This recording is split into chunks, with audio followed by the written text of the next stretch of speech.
Hey kids, you trying to get into Segment City? Well, you really shouldn't, because Segment City is a mature podcast, and listener discretion is advised. I'm just trying to look at... I know I'm in an alleyway. I know how I look, but I got some fireworks for you kids. I got snakes and I got sparklers. That's all I got. Oh, don't give me that.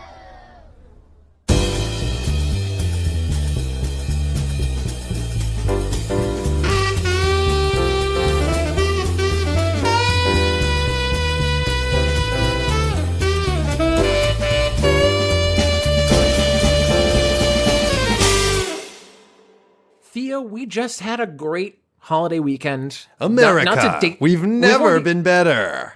Never been better. Maybe we will. You did say to me, it's a rebirth of the nation. I'm like, I really hope so. That's 248. We're ready. We're ready and younger and more agile than ever. And I don't like dating the podcast, but we dated like very specifically last week, so I don't think it really matters. But at my 4th of July party, my family threw, my mother made sangria. Nice. Gotta love a sangria. Love a sangria. Summertime drink. Love it. What is the ingredients to a good sangria to you? Because there are specific wines that are like sangria based, like fruit based. Now we'll go the classic sangria, which is red wine, right? Red wine, brandy is what I always put in there. Apple, orange, and then some sort of, probably a lime in there too. Maybe not lime, but orange and apple are for sure for me. Those are definitely in there. And then it's sort of dealer's choice. Then you can kind of get wet and wild with it from there. Because I'm just gonna on a lark. I didn't even look this up. What is a sangria? I'm looking up like the official sangria, because the problem that we ran into at the 4th of July party is that my mother made a sangria that was red wine, a fuck ton of vodka. No, it's not how. That ain't how you do it, buddy. That ain't it. Because it was like fruits in there. It was like oranges and apples and whatever. Right. Grapefruit. That's a great call. Apple. That's a great call. It's grapefruit. But it was fucking dangerous because I started sipping it and I was like, "Oh, this nice. Just tastes like red wine or whatever." And then everybody they stopped me and they're like, "Hey, by the way, I drank like just a glass of this. I am like turnt. This is really your turnt strong. warning. This is your warning call. Yeah." And I was like, "Cool, this is my one drink. This is my one drink for the night." Oh no! But this is your just mom spiked the punch. She was the one. She spiked the punch. She absolutely did. Always, and it's not like it was a high school party. No, where somebody it's your family all around you. She did it on purpose, right? And you know she was looking to get turned and was like, "You, it is non-optional. 100%. Everyone's getting turned with me." That is the attitude of every single person who has hosted a party. Welcome to my home. I don't have to drive home, so I'm going to go. I'm going to go to me. Yep. Yeah. But anyway, this is just a PSA, probably a too late PSA at this point, of make sure you know what's in the punch bowl. My summertime drink this 4th of July was, you know how, okay, so you ever bought a watermelon in your life? Yes. You ever know? I don't like them though. You're not a watermelon guy. I'm not a watermelon guy. When you buy a watermelon, you cut up half of it and you slice it up into, handheld pieces so people can munch on it. You look at the plate of sliced up watermelon, you think, my God, that's a lot of watermelon. And then you realize that's only half of it. You still have another half of the entire watermelon. So I did that this time and I had a half a watermelon and I was like, what the hell do I do with this? So I chopped it up, put it in the blender. You blend a watermelon with nothing else. It becomes a beautiful watermelon juice. You put that in a cup with ice, lime, and then you take a watermelon high noon. You pour that into it. Oh, mamma mia. That's double delicious. Watermelon. I'm telling you, dude, the double watermelon, the artificial and the natural watermelon flavors come together harmoniously. I'd never had fake and real of a fruit together in one bite. Unbelievable, these guys. These guys with these cups. Not going to work for grapes. I'm going to predict not going to go well with grapes. Not going to go with bananas. No. Those are a little too far. Yeah, they make like pineapple high noons as well. I think that could go like a pineapple juice with a pineapple high noon. But pineapple is so sweet it doesn't need it. The thing about a natural watermelon, it's not that sweet. It's a little sweet, but it's not that sweet. So you get the sweetness from the high noon. Oh, Come on, these guys.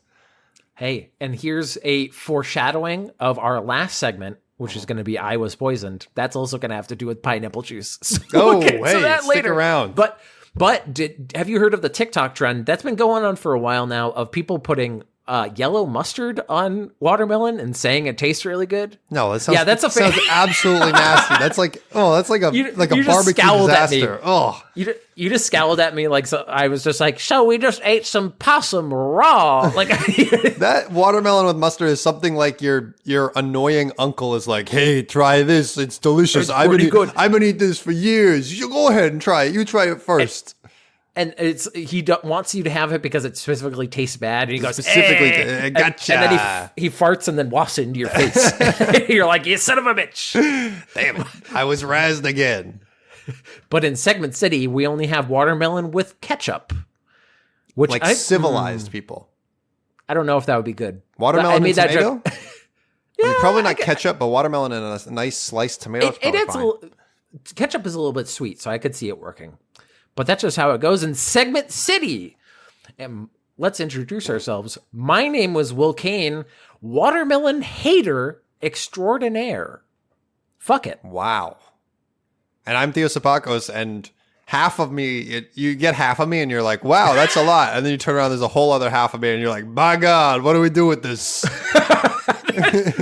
That makes me think somebody walked into a room to you laying down, could only see half your body. It was like, this man is the tallest torso that I've ever seen. And he's got legs too. My God. And this is a podcast where Theo and I just talk about summer things, summer vibes. No, I'm just kidding. We dumpster dive our way through the internet. We get all those good comedy morsels for you, package them up into segments. And we're going to start with a Will Stupid Thought, as we usually do. Lay it on me. Now, I love Boston. Boston's a great place. Hey, that's my fucking town. You can already tell that I'm going to say but. You better watch it. No, we're all allowed to insult it because we live here. Yeah, exactly. But sometimes I forget what the people of my fair city are actually like. Yeah, dude, there's a lot of townies. And then you interact with them and you're like, yeah, the townies are... townies out there. And this thought came from a specific instance that I had where my girlfriend and I, there's a new restaurant called Chubb's that opened up down the street. Sounds like a real health food establishment. It is not. It is tacos. It's weirdly like Mexican food, which doesn't fit with Chubb's. Like Chubb's feels like burgers to me. Okay. But anyway, it was good tacos. But as we were walking out to like the outdoor dining, which is just on the sidewalk, technically, it was like kind of into the street. Sure. One of Annie's former coworkers came up and she was like, "Hey," because I just heard, "Annie, is that you?" And I was like, "Oh fuck!" Like I don't even know who this is. Turn around, it's a woman who is the very Bostonian, short woman, a little bit stout. She has short dyed black hair that's almost spiky and it's like wet. It was like very short. Kind of the Food Channel look. Yeah, she kind of had, like Guy Fieri, but somehow like a 2 instead of the 5. But somehow a wetter. Yeah, and she's like, she comes out and she's like, she immediately she comes back out to sit at her table to talk to Annie. Now the problem is once she was like, "Oh hey, yeah, how was it?" and we went and sat by ourselves, Annie was like, "I hate that bitch." Like of course, naturally. She was like, she's awful. She was like an HR lady. And then she comes out with a guy, and the guy, I was like, "Oh, is that her husband?" And she's like, "No, she's just a friend," which was weird because she like I was facing her, and then behind me apparently he starts smoking, and she goes, "Oh, real nice of you to do, just smoking in front of all the people," like like a couple would do. I appreciate that you call them out. You're trying to have a nice taco meal, someone starts smoking. That's a real pain in the ass. Just the real nice there, Dave. Real nice there. You gotta go and have a smoke right now, huh? He comes over, and I feel this man is, if not just a handyman, he must be a landlord because he looks exactly like my landlord. Yeah. He's a big Bostonian guy. You can tell that he's muscled, but yet he has the big gut. And then he's like, His parents have owned property since the 50s. He's been here. Yeah. He literally came over and went, hey, how's it going, everybody? You guys having a good meal? You got a good Sounds like Krusty the Clown. Really good. Exactly. And then, of course, he goes to shake his hand like a old boy does, a townie. His hand felt like the roughest sandpaper I've ever felt. Roughest sandpaper, and you came away, you withdraw your hand, and somehow there's like grease on it, and you're like, you were just, how? You weren't even in a car recently. But they had a full, like, he was standing there above us, and I was like, ugh. I was like awkward and just like, hey, I don't know any of you people. So like, and then they were like, I will let you enjoy your meal. And then left. But I was like, man, I see people around in my neighborhood that look exactly like those people. Getting in a conversation with them, though, is a different matter where you're like, man, we really don't have that much to talk about, do we? The problem really is that you're seated in front of a meal. They know you're not going anywhere. They've got you trapped. You can't walk away and do the, well, great seeing you. We got to get going. They know they have you exactly where they want you. And they're in their, 60s, 50s, 60s? They got all the time in the world. All the time in the world. Also, we're the most interesting thing around them because they're going to have the same fucking conversation the moment they get back in. Right. They've talked to each other about the same thing for 20 years, and now they're going to talk to you about it. Hey, so how's it going? You working? Hey, how's Dave doing? I always like Dave. Oh yeah, Dave is good. Like, I'm not gonna. But yes, it was. But sometimes I forget that Boston's not exactly a hipster spot unless you're in Somerville or Cambridge or like any of those young spots. But then there's towny spots where you go, man, this is very different. This is very different. Yesterday, I was doing some gardening at my community garden plot, and it's next to our plot is next to the sidewalk. There's a fence, but it's next to the sidewalk. And I was like doing some weeding, and I hear this guy come up, and he's standing on the other side of the fence, and he goes, oh, there's some jalapenos I see over there. And I look over, and this man is missing, I think he's missing like a top front tooth, and he's smoking a cigarette. And I'm like, oh, classic. Yeah. I was like, yeah, these are peppers over here. Like, we got some hot ones. I even went hotter than that. I got some ghost peppers in here too. And he's like, oh man, I had some of those in a restaurant in Boston last night. I'm still tasting them today. I was like, okay. At least he didn't say, I've been on the toilet for days now. Like, no, there's no way. I think he was talking about jalapenos because there's no way this man has ever gone above a jalapeno in his life. Absolute Boston townie. Like, there's no shot he's seen a hotter than a jalapeno. The thing I love about those guys is they always broach a conversation and yet don't have any plan for the conversation. And then they go like, all right, bye. That was exactly what happened. What? After that, he was like, all right, have a good one. And he walked away. So it's like, okay, other side of the fence. That's as good as you're going to get, though. That, like, in terms of charisma. Oh, no. The first words is the best. After the first words I heard out of his mouth, I was like, please let this resolve as quickly as possible. Yeah. You always have a countdown in your own head of like, I don't want this to keep going. But also I don't want to seem rude though. Sometimes I keep a conversation going when I really shouldn't. Where I should just let it die. Oh. I stand out so much in my neighborhood because I dress like I have a little bit of fashion sense, and nobody in Boston can wear t-shirts or jeans that fit them properly for some reason. Why would they? They're always falling down. They're always the biggest fucking shirts you've ever seen. Splatter with the paint. What are you talking about? We just went down to Goodwill, picked those up. Those fit perfectly. I got a poncho, but you know what? It works as a t-shirt as well. Yeah. Although I will say, Goodwill got some good prices on some stuff that could fit you. I'm down there. That's why it's Goodwill. I'm scouting it out. So my friend who has a very good fashion eye let me in on a secret about thrift shopping, and I've taken it forward to this day. He's like, if you are serious about thrift shopping, go there with lots of times on your hands. Look at every single thing in the store. That is how you find the gems. There's a lot of cruft. You have to just be willing to just at least lay eyes, even very briefly, on every single thing in the store. And that's how you find the gems, because there's no faster way to do it. Like, you're not just going to walk in and something's very rarely do I walk into a thrift store and go, oh my God, that's beautiful right Perfect there. Perfect coat. Yeah. Right. No, you got to look at every single thing. So that's my advice to you listeners, passed down by a very smart and, he's got a good eye. This guy is, give me the tip. Listen to the people with the good eyes, because I don't have one, but you got to listen. You got to know when people do. You got to know. You got to know. And also, don't be afraid to get things tailored. Because I mentioned to you Makes that a I world went of to a a local difference. tailor. Definitely, yeah. And if you can find somebody that does it well, it's wonderful. A little But old lady? Come on. you know what I hope is also wonderful, but probably hopefully doesn't have a little old lady in it. What? Your next segment. Well, I'd hope not. I sure hope not. Yeah, Because I my hope next not- segment is coming from thetakeout.com. Thank you to the takeout. And That's guess what I what? This baby's back. The takeout has returned. We're back to regular form. The content well overfloweth. Oh, yes. This Wonderful. is great. And this one is entitled Airhead's White Mystery Flavor Isn't a Secret Anymore. Wow. Whoa. Call Robert Stack from Beyond the Grave. We got an unsolved mystery that just Unsolved got mystery. solved. Now, Wow. everyone knows the white Airhead. You know, of course, what I'm talking about. This flavor Yes. with the Airhead. It is specifically a mystery flavor. It is white. It does not have to indicate that it is any flavor. Also, tends to taste pretty good. I'm going to Did you have a favorite Airhead flavor? There was the pink. That was the watermelon. There was absolutely the blue raspberry, which made your tongue look neon blue. That was a great one. That was my favorite. Cherry was a good one as well. Cherry's a really good one. Yes. Yeah.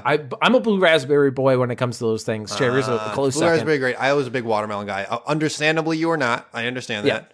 Not a bit, but always there is that white mystery flavor, and I never quite got my mind around it. As a kid, I was like, I don't know if I like this or not. I kind of liked it. I remember, because I can envision it now of problem being is- vaguely good. The problem is, if I think that the white mystery flavor, I like knowing what it is. You know, as a kid, I was like, I don't know if I like this because I don't know what it is. It's weird. We're going to probably get into their process. I always assumed that they just kind of mixed whatever remnants were left of the other flavors into You're one onto something thing. here. Okay, that's All right, here we go. Here's let's the get into it. article. Goes, who doesn't love a good mystery? A movie, television show, or book that keeps you on your toes, and guessing is always an intriguing, captivating experience. And it's no different with food and drinks. I don't know. I think I like to know what's in my food and drinks. That's maybe that's a bridge too far. Yeah. Like playing the game of Clue, most people are determined to correctly identify the culprit or flavor that so mysteriously evades them. In 1993, Airheads became one of the first companies to introduce a mystery flavor to its lineup of sweets, and fans loved the challenge. Airhead's white mystery flavor isn't actually a single signature flavor. It's a combination of several Airhead flavors that might include cherry, strawberry, watermelon, grape, green apple, orange, and blue raspberry from one day to the next. The creation is actually a brilliant example of marketing and business efficiency. Of course, fans of any product are eager to try something new and fun, and adding a bit of mystery to the mix is a smart way to entice buyers. But the real slick move here is that Airheads doesn't have to stop production in between creating different flavors. Instead of pausing and cleaning the machinery between rounds of, say, cherry and grape, it keeps on churning out candies but withholds the food dye so that the candies turn out white. So the mystery flavors are essentially mashups of whichever flavors are being produced at any different time. So kind of like what you said, like exactly right. They're transitioning from cherry to grape. Great. Some cherry grape hybrid is the flavor for a while, and then eventually it switches all the way over from cherry to all the way into grape. But is a notable difference from what I said, where I imagined that they just kind of had like cutoffs that they just put into a big vat. This is more interesting that it is a transition. They just keep on spraying it through. And also that actually legitimately one mystery flavor to the next is different. You are actually getting a mashup of different flavors that could like differ. 20% blue raspberry, 20% strawberry every single time. It's like this might be 50% grape, 25% like one other. Yeah. It's also interesting to know that by default Airheads are always white. It's like it's like the pasty patties from the episode of SpongeBob where they're all like pastes and then they just spray paint them to look like Krabby Patties. Yeah. So in the early 1990s, Matthew Fenton was the assistant brand manager of Airheads, and he found himself with a big task. Come up with a new flavor of taffy that would top or at least equal the previous year's big hit, blue raspberry. Imagine the 90s, the greatest age, and honestly, it was the age of like the most stable, peaceful age. And also like the innovation of the early 90s in the flavor world was blue raspberry. What a golden age to live in. There were still uncharted territories. There were still areas of this world that could house dragons And now yes. we've peeked through every single crevice. Yeah. We've seen every single everything. inch of everybody's heart. It sucks. I still appreciate that we grew up pre-internet, and there was a time when I was a child where I believed there were blue raspberries. And then I asked my mom, and she was like, "No, there's no such thing." So, anyways, they had me really going there. They got me. Hey, that's not if you had that realization as a child. There are people to this day that probably doesn't know that. Same thing with the brown cows and chocolate milk. People don't know, man. They People think are there's idiots. pink lemons. Yeah. There's no pink lemons, by the way. There's Fenton actually got the idea for a white-colored mystery-flavored candy from a teenage fan who sent in a suggestion letter. When it came time to test the new white Airheads, the company went directly to its main consumers, kids. Their reaction were precisely what Airheads hoped it would be, with different children guessing different flavors. Almost all of the kids questioned couldn't correctly identify the flavor. It was indeed a mystery. The kicker was that the white mystery flavor given to the kids was an existing popular flavor of Airheads, not a mashup of flavors. But because it was colorless, most of the children couldn't pinpoint the exact flavor, leading to researchers to conclude that physical color, or lack thereof, plays a huge part in how people taste their food. Upon release in 1993, the mystery flavor shot to the second best-selling flavor of the company's lineup and is still around today. I will say, eating with your eyes is a real thing. They have people who do like the blind taste. They have like chefs do like the blind taste test of different spices and ingredients. Like, and this is the thing. I think they do it on Top Chef. And a lot of times, even professional chefs can't like just with taste identify which spices are which you would think like, these people are around spices all the time. You'd think that they would be able to do this, and yet somehow it's really hard. It's even hard to extrapolate it out of. I've listened to music where I'm like, oh, are those chime? Like I've tried to like place every single instrument, and they're like, no, that's a totally different sound. And I'm like, but I do love, by the way, also the 90s very nostalgic way that they went about user research. Because nowadays, they would be in a blank room where they would be like, children, eat your little styrofoam cup of tasty food and write it on a form. They were like, it's like the beginning of Willy Wonka where they're just like, the taste buds have gone out. We're searching all these. Like they went to the children. They're just like, what do you think, kid? What do you think, kid? How do you think that is? What do you think that is? They went to the consumer. I love that. Since Airheads launched its mystery-flavored taffy, several other candies and desserts companies followed suit, such as Dum Dums lollipops in 2001, Starburst, and Twizzlers in 2021. It took nearly 30 years for Starburst and Twizzlers to catch up to the Airhead game. Unbelievable. I'm sorry, 2021? 2021 was Starburst. Are you fucking kidding? Because that's Dum Dums, by the way. I don't like the mystery flavor of Dum Dums.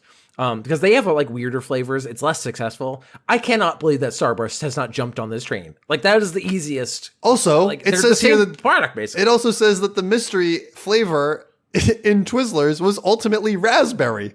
What was it before? What's the regular flavor? Yeah, what's the regular flavor then? This tastes like a regular Twizzler. A regular Twizzler. I think Twizzlers are cherry flavor, and there is technically a strawberry flavor because those are the ones that you can like tear off. Right. Yeah, I was thinking that it was still red. Yeah, it is cherry, right? It is by default. I like the strawberry a little bit more than, but I'm not a big Twizzlers guy too because it's like a weird. It tastes waxy. Yeah, it's very waxy. The 2019 mystery Oreo cookie flavor ended up being churro.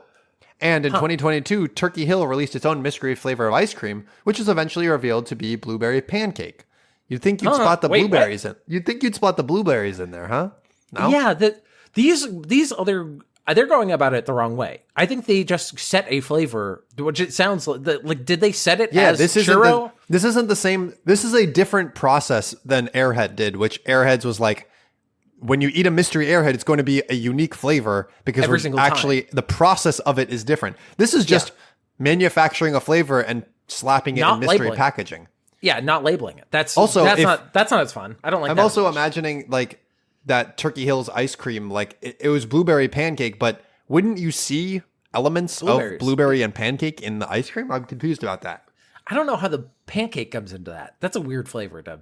Yeah, maybe that was to throw people off. Of like, it's not blueberry muffin; it's blueberry pancake. Actually, idiot, you moron, you absolute idiot. As far as beverages go, Mountain Dew introduced a difficult to identify flavor as well, which every flavor they've ever put out. It doesn't say what it was. It was just called Voodoo Soda. What? Is that also white? Because it was kind of vaguely, it was like murky pink. Oh, that's weird. Yeah. Huh. While the many mystery flavored products forego the food dye to keep the product's identity extra concealed, others waive that strategy completely. Ring Pops, for example, release mystery flavors in specific colors to keep customers guessing. Many might assume a green ring pop would taste like apple or watermelon, but that's not necessarily so with these curiously flavored sweet gems. So they just they mix and match dyes with tastes. So that's kind of fun. I like that too. That's a fun little mix up to everything being white of like, okay, I'm not going to throw you off. That's one of the few levers you can really pull on this kind of mystery thing. Right. Many companies remain mum on how their mystery flavors are made, likely to keep consumers guessing and intrigued. But it wouldn't come as a surprise if several of them followed Airhead's example. Even if the company has shared the secret behind its mystery, each white Airhead could still taste different from the next, ensuring a surprise flavor on the tongue every time.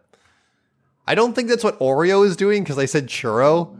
It would be very off-putting if you got some sort of like churro mint hybrid and that was your mystery flavor. I don't think that would really go. I think this is because Airheads has like a very specific flavor profile. Like it's a range of flavors. And kind of going back to your old point of, I don't want a mystery food. I don't mind a mystery food if there's parameters. If it can only be these flavors. It's within the bounds of our existing palate, which you are okay with. Yes, exactly. And so if it's like mixing matching that's interesting and maybe gross. Like, but if Airheads came out and it was like, our mystery flavor is gravy. You eat it, you idiots. That would be not good. God. Whereas Oreo, I'm not 100% sure they haven't put out a gravy Oreo. And like, they've done a lot of wild shit over the Nabisco Corporation, and that could be one of them. So if they tried to mix, like you said, mint to, I don't think that would be very good. There's so many different flavors you could do. Peanut butter mint. Ugh, I don't. No thanks. That would be bad. No thanks. Well, Will, I hope that your next segment isn't a mystery for much longer. Oh, well, it is not a mystery. It is a public place, technically, and kind of works well with that last segment because these folks are going to get the munchies. Oh. A week or two, or a few episodes ago, we went over the Sacred Whale religious organization, which was a Utah-based sect, I will say, that quote-unquote praises a giant statue of a whale. There's a rainbow statue in the middle of a roundabout. Somewhat facetiously and somewhat really. Yeah, which is why it was fun. In researching that, found another religious institution that is funny as shit. Like it's tongue-in-cheek. This is the International Church of Cannabis. Huh, okay. They've got a whole ethos. Now, here's the question. Where do you think this is centered? I'm going to say it is in a capital of a state. Denver, Colorado. 100%, baby. Bingo! It is in Denver, Colorado. Easy. This is from the Wikipedia article. I will also maybe go to a Colorado cannabistours.com little thing about this, but mostly it's going to be Wikipedia. The International Church of Cannabis is a religious organization in Denver that uses cannabis as a sacrament. Members claim the use of cannabis helps elevate people to a higher understanding of self. Now, I will say that I have partaken in the marijuanas. I don't think this is where I'm going to maybe break from this doctrine. I've never gotten to a point of high that I've had a breakthrough where I wasn't also fucking terrified and greened out and just like panicking. You're telling me that you have never been sitting on your couch, stoned out of your mind, and much like our cartoon brother Jimmy Neutron said, brain blast, and reached a fucking brain blast, dude. I will say I've had good ideas on and like things that I've even come back to, and I'm like, no, that was genuinely actually a good idea. That was a good idea. These people, I'm going to say they've taken it to a religious level though. The chapel headquarters, a converted old church painted by contemporary artists, opened its doors on April 20th, 2017. No cannabis consumption is allowed during times the church is open to the public. This is a very important point. Celebrations of the, quote, sacrament of cannabis are held for members only. which is an invite-only thing, which is very funny because that's kind of the Venn diagram of churches and hangout groups. It's invite only. Yeah. I will say that some of the most dull conversations I've ever had in my life are with people who have made pot a personality trait. And it sounds like that's what this is entirely.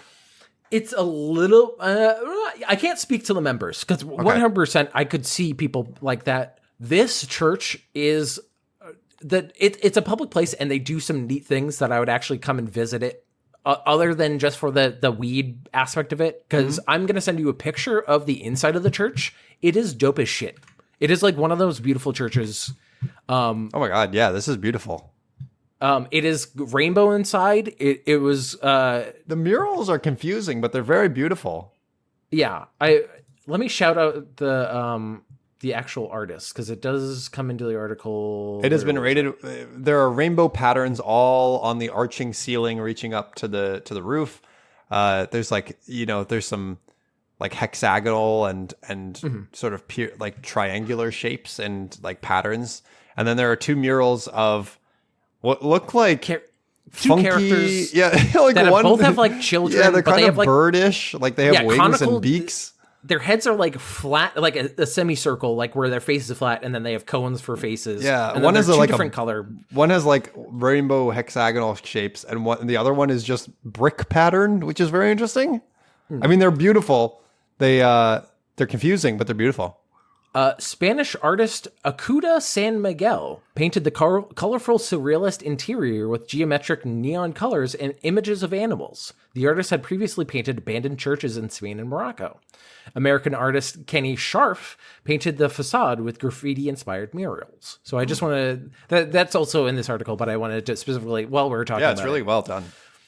So let's get into their beliefs. Members of the International Church of Cannabis are known as elevationalists.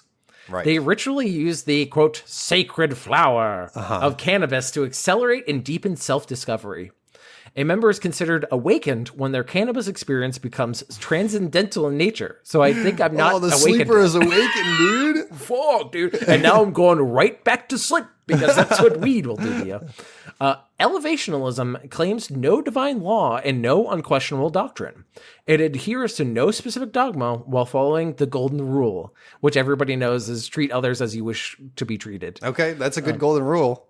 Yeah, it's good. I mean, good way to... most religions, I think, are based on at least that. Since 420 is a significant number for cannabis culture, the church opened its doors on April 20th, inviting members to partake cannabis at 4:20 p.m. Yeah. Do you think there are people who are both into the Church of Cannabis and also into numerology? Do you think it's a cross-section? Yes, absolutely they are. Because they would be but it would be stupid numerology. It wouldn't be like, let's get the blackboards out. Like, it's going to be like, whoa, dude, did you notice that 4 kind of looks, if you turn it upside down, like a H? And that looks like a little horsey, doesn't it? And everyone's like, dude. Yeah. If you turn 420 a 4 upside down kind of looks like a little chair. And if you think about it, I sit down when it's 420, dude. I want to sit down and I want to have some Doritos. The celebration of the sacrament of cannabis is a regular church service held each Friday. The symbol of the church is a set of interlocking triangles. Ritual use of cannabis is not a modern invention, as it appears in several world religions over a period of 3,000 years. The International Church of Cannabis is one of the several modern religious organizations that considers cannabis a sacrament. In May of 2017, the church announced it would begin offering wedding services in a cannabis-friendly environment, which is to say you can fucking light up.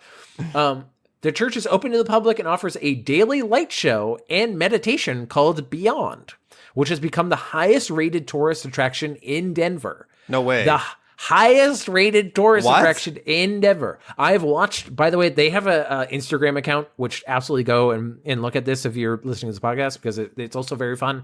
I watched a little bit of the light show. It's very nice. Is it? If I was high, absolutely, I'd be like, whoa, like it would be so much fun. It is on the walls of the walls are already kind of trippy and like rainbow and That's stuff. gotta so be like quite the experience. And then they layer over like other geometric. Yeah. So it's a full, if I went to Denver, I would 100% try to go to this. Beyond is a guided meditation that utilizes cutting edge lights and lasers, which are 3D mapped to the mural on the ceiling of the church. Wait, 3D mapped? What is that? 3D. I think that means that they just like put it into they found the right place to set it up that it would like interact with the different parts of the. Oh, that's sick, actually. Or maybe they just like, maybe it's something special that it creates like a 3D effect. I don't really know. So members of any religion can become elevationalists without the need to convert, since elevationism is seen as a supplement rather than a replacement to existing faith. The only restriction is that persons under 21 years of age are not allowed in the church when cannabis is being burned. The church does not have a formal hierarchy, which is also interesting. The church membership increased to 200 people from around 50 of the opening week after increased media attention. It allegedly grew to 500 in the subsequent 2 weeks, which it's not a big place. So 500 people is like a lot there. Legal status, it is, I'm going to a little bit skip over it. It is legally Colorado, a church? Colorado legalized recreational marijuana in 2012. But smoking in public places remains banned, which is why they have to have the stipulation of like, you have to be a church, member. they have to be a private property. Okay. It is on a federal level, elevationalism is protected by constitutional religious freedom as long as it is considered an authentic religious belief, which as far as all the articles I've read, it is. So it is an actual belief that people like it's on a federal level. And then, like I said, it is a church building, which was a 113-year-old church structure in Denver's Washington Park neighborhood, a converted Lutheran church, in fact, formerly known as Mount Calvary Apostolic Church. I think Luther's happy with that outcome. Think he's chilling? I don't think that's the What do you think form he of thinks? consecration. The church property was purchased in July 2015 by a company co-owned by church co-founder Steve Burke and his parents with the intention to turn it into apartments. However, Burke's colleagues and friends who later became co-founding members of the church convinced him, and eventually the company, to establish a new church in lieu of converting the building into condos. An Indiegogo campaign to fund repairs of the building raised $40,000. Wow, this is such like a bootstrapped idea. It is. Really want to know what the fucking pitch for this was. Yeah. Because like, how do you convince a company to go away from like obviously going to like get money from condos to like, you know, it'd be dope as shit though if you just kind of painted the inside and made it a canvas like cult. I feel like they really had to get to know the person on the head of that board first to like be like, listen, there's always more space for apartments, but you know what you don't have in your portfolio?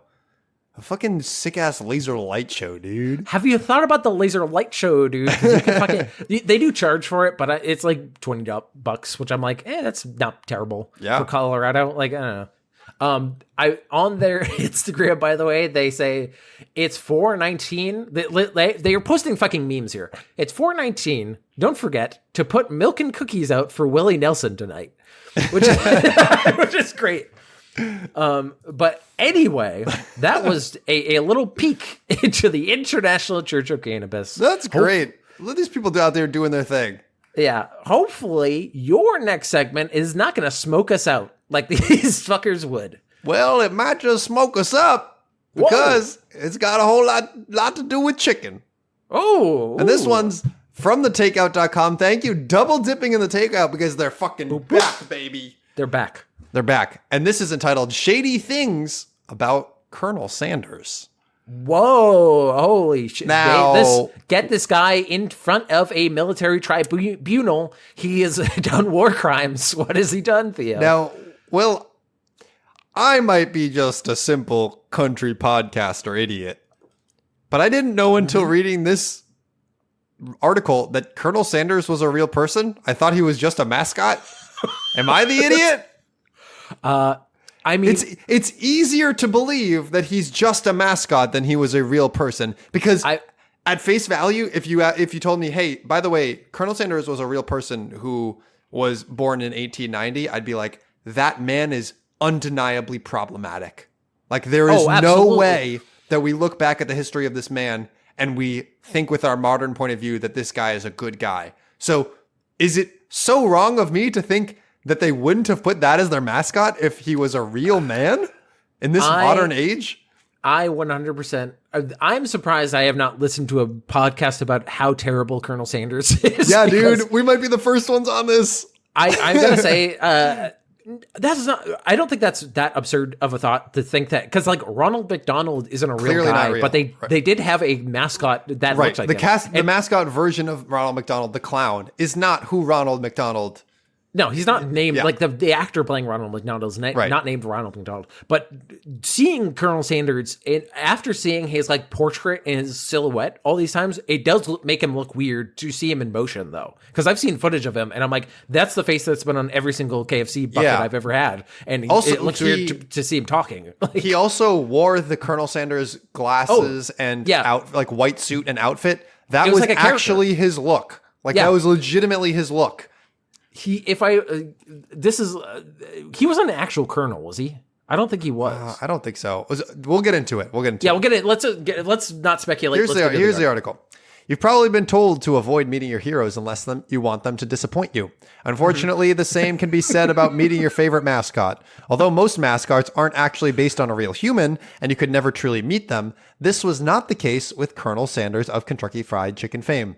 The man behind the famous fried chicken franchise was in fact a real person, and there's a whole lot about him that was nothing short of shady. Yep.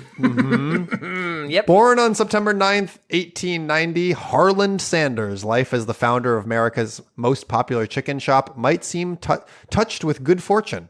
However, there was a dark side to it. Indecision, infidelity, lies, brawling, anger, and obsession make for an interesting story to share, and not without real harm. Who the fuck was he having an affair with? Who was the fuck? Colonel Sanders? Listen, Colonel was handsy, all right? Colonel was a little... don't make me say it. His finger looking good. Yeah, his finger looking good. All right. We're not going to be saying that for much longer after this article. That was the one. That was the one we got. That was the one. From the decisions he made, the way he treated the people he should have loved the most, and the choices he made in business, the details about Colonel Sanders reveal he is much more than a man in a white suit. Although we can't interview the legend today, a swath of biographical information helps us understand that even though his face is lit up at thousands of KFCs across the world, the true details of Colonel Sanders' life are pretty shady. So, fact number 1. He dropped out of school. Pretty unsurprisingly for businessman in 1890. I feel like that's pretty classic. Yeah. 1890, the school system was more of a vague suggestion than it was an actual curriculum. Like, what were you really learning? You know? Basic arithmetic. By the way, I do love the beginning of this article because I can imagine it as a trailer for a biopic about Colonel Sanders, where it has some bullshit of like, you will say his name. Like, it's they throw that, and it's just him like walking into a like spotlight or whatever of like the affairs, the murder, the fighting. He didn't look after the people he should have the most. The people he loved. This summer, it's Colonel. It's time for the Colonel to go to war. This summer.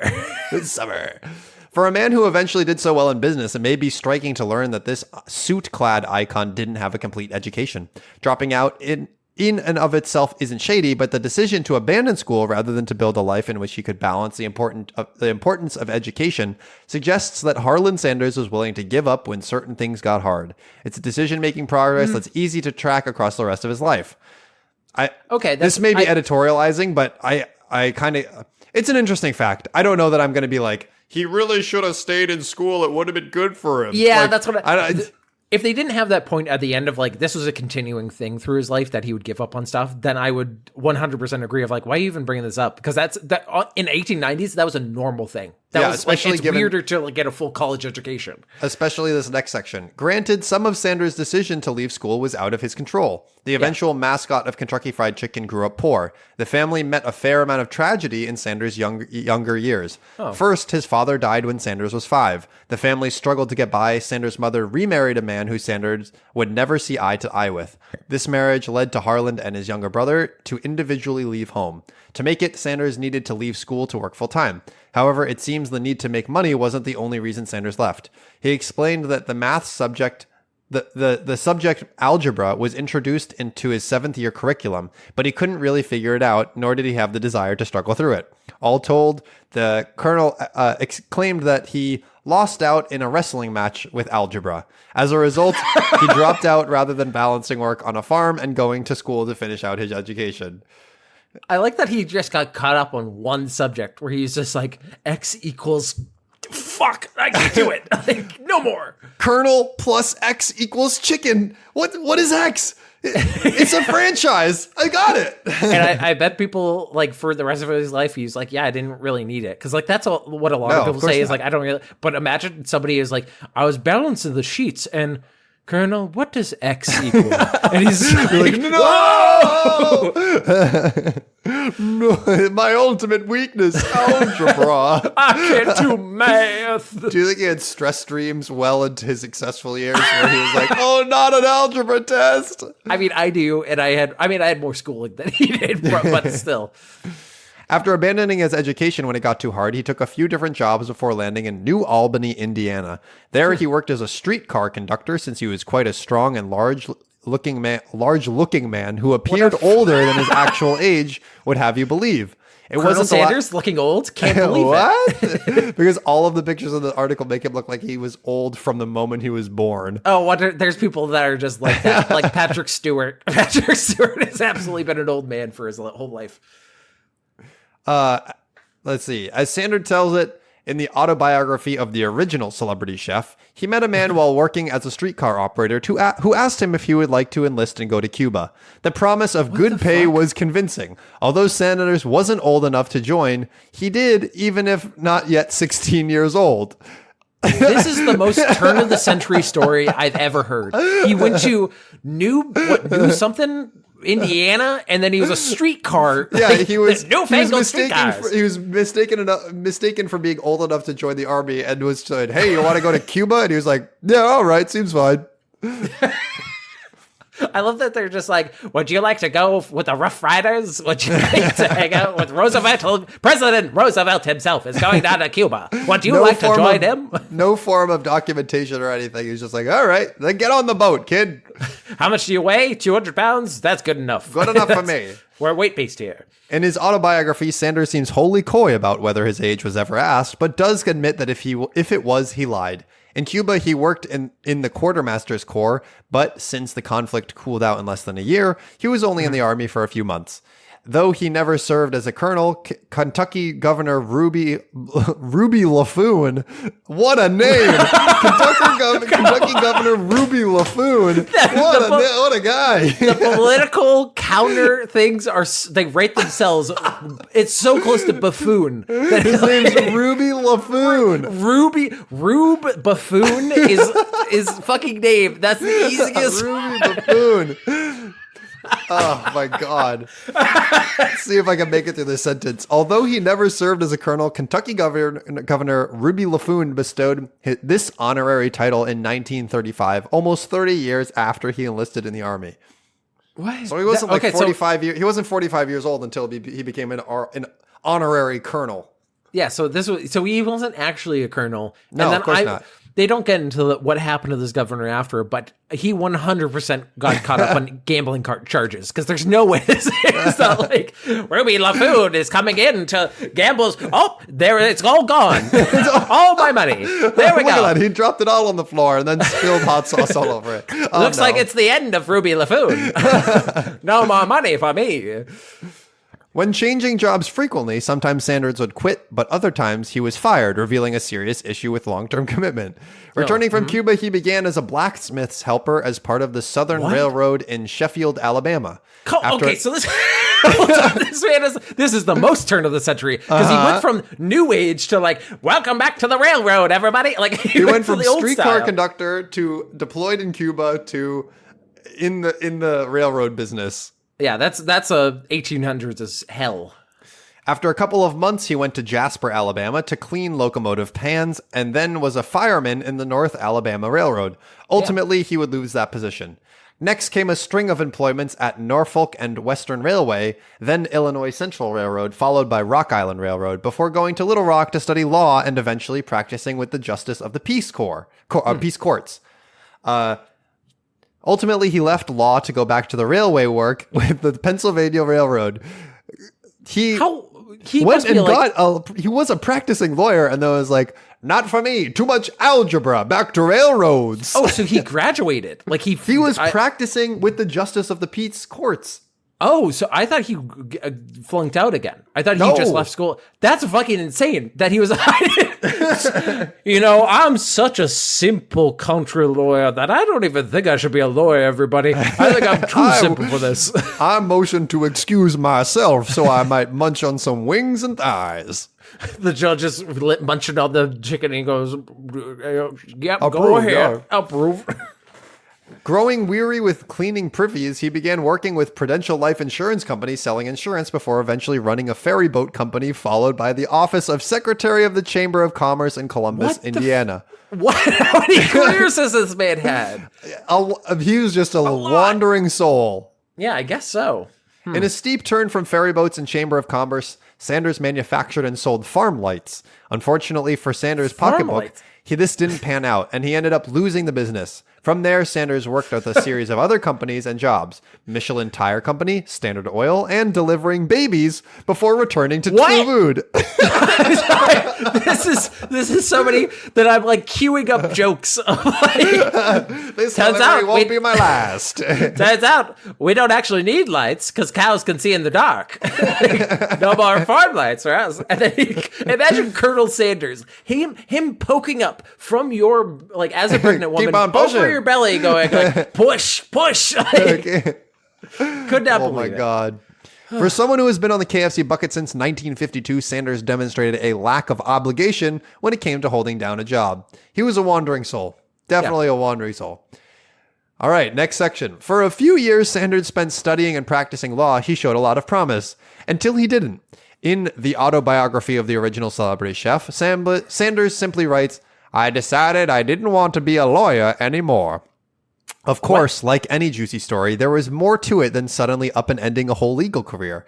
Yeah. Sanders outed himself on this fact in his second autobiography, Life as I Have Known It Has Been Finger-Licking Good, which is the title. That's the title of his second autobiography. His second autobiography, If I Did It, I've been licking a lot of sticky fingers. I've been licking a lot of people.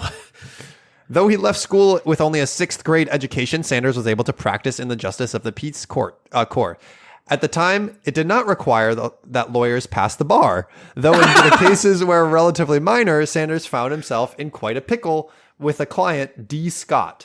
Scott was in trouble for missing payments to a loan shark. The case was taken to trial, and though the details are murky, Sanders and his client lost. However, that wasn't the worst of it. D. Scott's wages were being garnished by the loan shark, and the amount included Sanders' fee. Rather than lose out, Sanders went behind the client's the backs of the client and the Justice of the Peace. He set the lien on the loan shark's paycheck with his employer. The whole mess of business resulted in Scott becoming so angry at Sanders that he clobbered the colonel. In response, Sanders then picked up a chair like it was tables and ladders and chairs match in WWE. Before he could strike, several sheriff deputies stopped him. It wasn't the last time Sanders' anger drove his actions. So he didn't just leave law. He tried to strike. He got into a fight and tried to hit someone with a chair, and they were like, "You're out." Was it the shark or? Yes.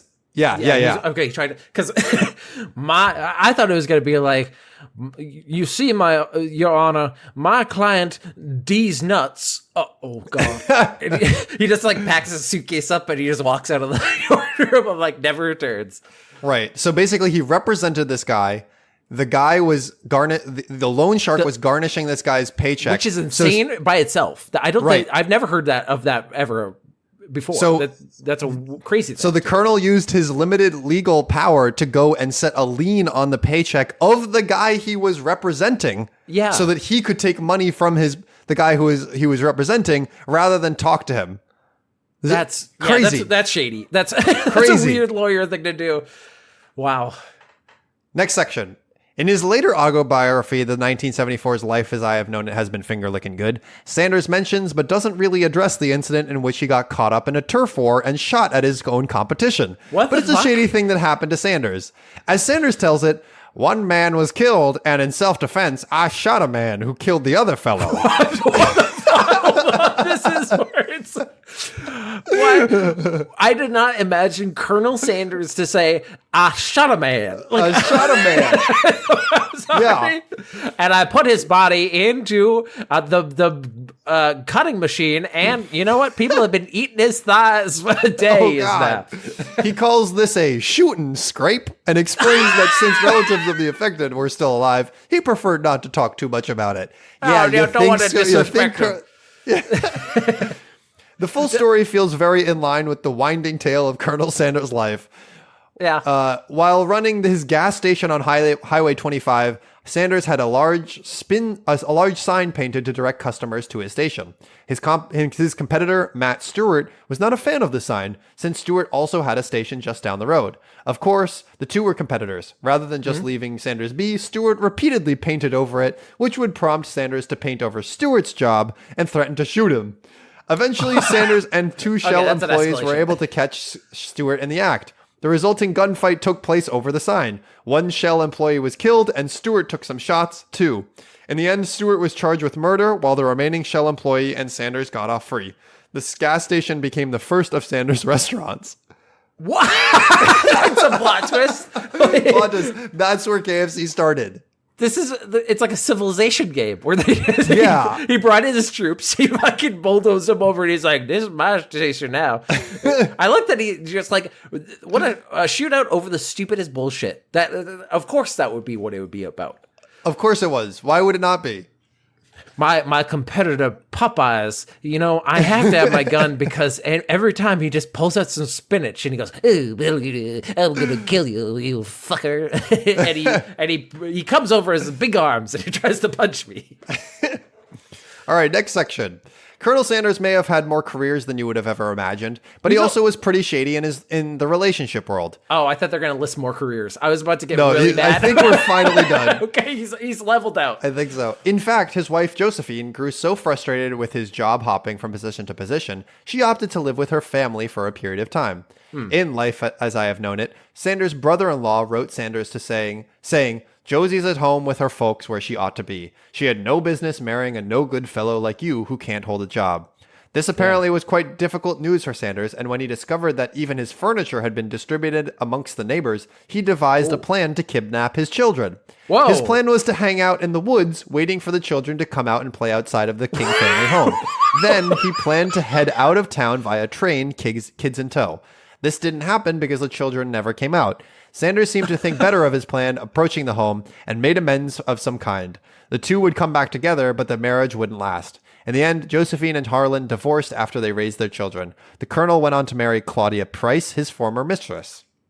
Which leads us to his next section, because the colonel struggled to keep his hands to himself. Okay, of course. Am I reading too much into it that Josephine is also the name of Napoleon's wife? Like, that's a weird connection in my mind. The fall of an empire. He sees in complete control.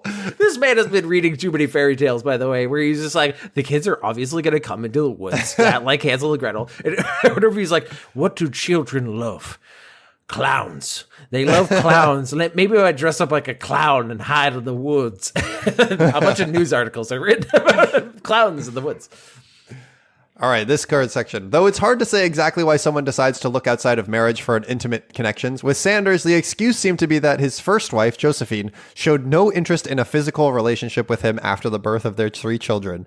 Oof. Old-timey marriages. Yeah. As a result, Sanders justified himself by seeking out other women, notably one who would later become his second wife, Claudia Price. Harlan Sanders' daughter, Margaret Sanders, defended the colonel in her own biography by saying, quote, "Neither promiscuous nor a whoremonger, father nevertheless had a libido which required a healthy, willing partner. He found one in young Claudia." Hey, this is his daughter's biography. Yeah, that's oof. That's an oof. That feels weird. That's a weird defense. I wasn't expecting that because most children are like, my dad's a piece of shit because he cheated on my mom. She's like, I get it. I get it. He had a big libido. He wasn't a whoremonger.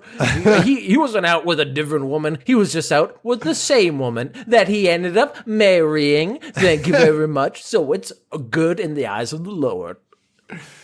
Here's some details about this section is called "He was known to freak out when food disappointed him." This is only 9 out of 10. I want 10 out of 10.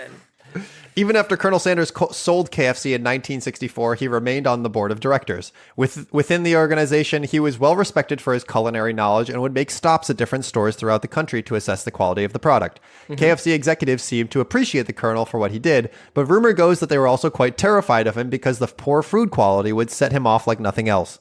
Colonel Sanders' obsession with the quality of the fried chicken and KFC menu quality didn't start late in his career. It had always been there. Sanders admits in his first autobiography that he'd probably been thrown out of more restaurants than anyone else because he insisted on telling owners that their chicken could be cooked better. He knew how to do it. This determination certainly transferred over to the way he dealt with franchisees. Even before he sold, he had a steadfast determination to expect perfection in regards to the quality of his product, and was quick to anger if standards did not meet his expectations. I would say that there's a subtext to that. But there's text to that. He just gets mad because, like, being thrown out after telling the manager, "Hey, your chicken could be better."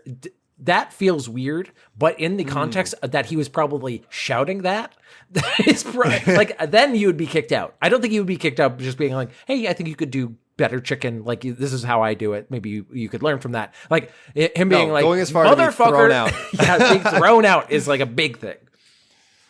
2 more quick sections. Here we go. First one.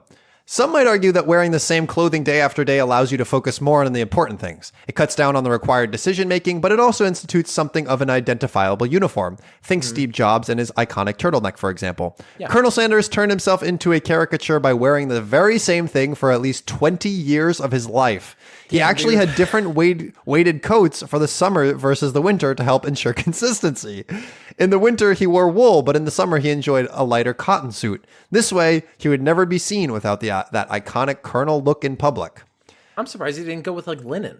Cotton's not that cool. Like, right. It's in the South. That's hot. Oh, I'm just sweating like a hooker in church. I got to say, oh wow, this chicken, and I'm above a fryer all day, making sure that this chicken is delicious and succulent and juicy.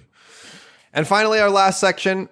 Unfortunately, we have to end on kind of a down note. The Colonel was connected to racist Governor George Wallace. We can't just ignore this. The name George Wallace may not immediately ring any bells, but if you don't recognize the name, part of his gubernatorial inaugural speech may sound familiar. In January 1963, at the height of civil rights movement, he was the politician who ended his speech with "segregation now, segregation tomorrow, segregation forever." That was him. Oh, fuck that guy. This, of course, gives you solid insight into the perspective of how Wallace operated his feelings on equal rights. What you might be surprised to learn is that Colonel Sanders has ties to Wallace. In Wallace's 1968 run at the presidential election, he considered Colonel Sanders as a potential running mate. While he was considered a potential running mate, Sanders was also a contributor to Wallace's campaign. In the end, Wallace chose Curtis LeMay. Wallace wasn't the only politician Sanders was connected to. In fact, he did work for Happy Chandler after his gubernatorial campaign. Sanders was always soured about how Chandler seemed to forget who elected him, leaving Sanders in the dust after the election. It wouldn't be too far of a stretch to say that he would become bitter about this, and he might even go as far as to infer that this could have been part of the reason Sanders backed Wallace, even as Chandler attempted to gain the same vice presidential spot Wallace was in talks for. I would say I'm not very surprised. No, of course not. That's what I was saying at the top, which was like, if you told me this man was born in 1890s and had this look and was from the South, I would have told you that he was a problematic individual. And turns out he probably was. So, we have to end on that, unfortunately, but also take it with all of the goofy facts. Remember Ruby Laffoon. Never forget Ruby Laffoon. I will never forget Ruby Laffoon. Thank you very much. Could you imagine a world where we had a vice president of Colonel Sanders? But honestly, is that much different from having a president who's been on a reality TV show and even hosted the reality Listen, TV you can show? either have a man that's chicken, a man that's orange like my chicken, or you can just have my chicken. I am just unsurprised by that. Most of that story, especially because I've heard so many stories about quote unquote great men. That feels like a template almost of had a wife, cheated on her a lot, married his mistress, got in bed with racists, got annoyed by racists, which is also funny, because they do eat their own in a certain way of that racists do not look out for each other. No. They look out for each other, but not in those ways where it's and then they get really salty about it when it's there's also just the prototypical on the racist it's just ticket. The prototypical business owner that was born at the turn of the century, where he just did a bunch of shit and then became uber wealthy. Yeah, he landed on the thing that finally he got landed him on famous. it. He found it. He was a wanderer until he made himself into a caricature, which is the fact that he is the human mascot of a of a is fried crazy. chicken brand. Yeah, I love how many times during that you were like, "What?" I'm sorry, because it took a turn. Every single time, it was fucking it was kind of course, but also in the context of fucking Colonel Sanders. It's stupid. It was one of those articles that you constantly have to remind yourself of. All right, this is about Colonel Sanders. This is about Kentucky Fried Chicken. Yeah, this is about KFC guy. This is so stupid. Oh man. Well, he's dead in the ground now, so we don't have to worry about him now. I don't think. In fact, they had a series of actors play him. Do you remember that? They did. That was Yeah, a whole thing. That was a whole thing. But now we've come to the end of this whole thing. It's the end of the episode, Theo. And that means that we have to give thank you to people, including the audience themselves. Thank you for listening all the way to the end of the podcast. If you'd like to send us segments, send it to segmentcitypodcast@gmail.com. Hit up our YouTube where you can find full episodes. And don't forget to leave us ratings and reviews. We'd love to see them on your podcast network of choice. Spotify, iTunes, Stitcher, any of them. Or any I didn't list there. And we have a big thank you to give to somebody in particular. That would be to Rachel Robinson. She did our intro music, and she has lots of other music you can listen to all around the globe on your streaming platform of choice. And some say that she got into a shooting scrape over one of her songs, and she still lived to tell the tale. She's tootin', Rachel be shooting. She's a cowgirl herself. Mm-hmm. But now, as I alluded to at the beginning of the podcast, we are going to iwaspoisoned.com for our last segment. And Theo, they have been adding more stuff to this website. I'm glad that they're working features. on it. They have take our food poisoning quiz. Oh. Which have little things that I did look at. They have, I got food poisoning. What do I do? Get started is the link. What type of food poisoning do I have? Also get started. Do I have food poisoning is what I clicked on. And it was just it just listed the symptoms of nausea, diarrhea, whatever. Mm-hmm. I have two of these because one is a little bit long and then one's one sentence. This is from, Walmart Supercenter in Virginia Beach, Virginia, USA. My child drank a 10-ounce cup of watermelon Minute Maid juice from Walmart. She was complaining of a tummy ache, but I just thought it was just a regular tummy ache. After drinking the juice myself, I immediately spit it out. Felt like something inside tasted... the juice tasted sort of like Alka-Seltzer. My mouth was foamy. After pouring the juice out, it was literally clear until the last bit. First period. That's a big sentence. That's a big sentence. I immediately woke up her father, asked if he had given her the juice. He said yes. I told him happened 5 minutes later. She committing everywhere, which I think is supposed to be vomiting everywhere. Committing everywhere. Committing everywhere. She's really committing to the bit She's here. really committing.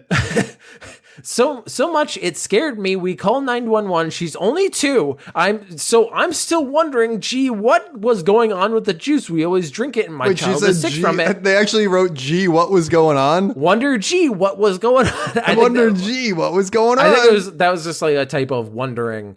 And for we've had a couple of firsts on I Was Poisoned. This is the first video of the little girl vomiting. Oh no! Don't upload that. I'm not gonna like comment on it or anyway. It is fucking gross though. Like I watched. Stop! Why would you post that on the internet? Keep it to yourself. It was like dudes in there like ugh. Anyway, and this one just made me laugh because it was Casey's in Indianapolis Boulevard, Hammond, Indiana, USA. I bought a large sausage and mushroom pizza, and I have been poisoned. I have been poisoned. He really took the name of the website to heart. I have been poisoned, didn't he? Oh, looks like time to die. Oh no. My stomach. I've been poisoned by this mushroom and sausage pizza. My lord, shall I get you some Pepto-Bismol? No. Go. No, get the pump. It's serious. I've been poisoned. Get some men. Go down to Casey's. Murder them for what they've done to me. I have been poisoned.